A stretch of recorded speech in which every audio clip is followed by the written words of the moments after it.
as long as I don't tell anyone they're going to hell. Isn't it okay for me to believe in that? No. And how is it wrong to have a belief that doesn't affect anyone else? This sounds like a thought crime. Here's why.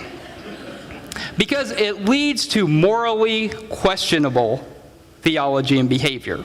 There is no reason to believe that is true. In fact, some research has found that a belief in hell leads to less crime and cheating.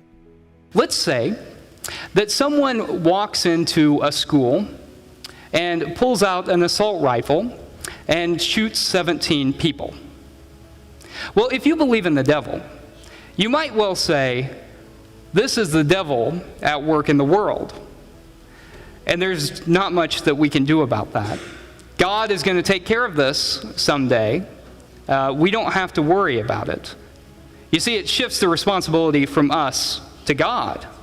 So you're looking at this as if it's a bad thing, but the theologian Miroslav Volf has actually argued the belief in hell and divine judgment actually leads to better moral outcomes. My thesis that the practice of nonviolence requires a belief in divine vengeance will be unpopular with many Christians, especially theologians in the West. To the person who is inclined to dismiss it, I suggest imagining that you are delivering a lecture in a war zone.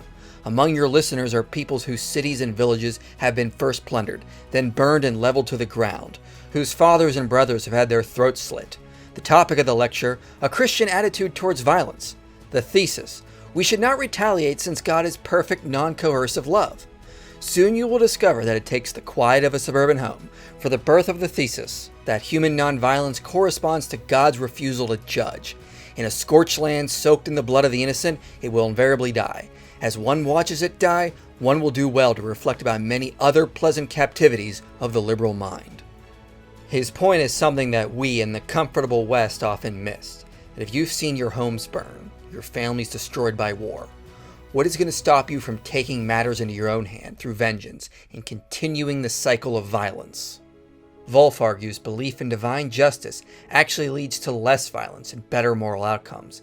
It allows people to move on, to leave things to God, because often when people in the past have tried to take matters into their own hands, they've often just made things worse. So I would argue the belief in divine justice actually leads to better moral outcomes. We can surrender the pain and suffering others have caused to us directly to God, and it frees us up to forgive and love others, knowing in the end, He will take care of everything and set everything right. For more on the nature of hell, see this longer video I made.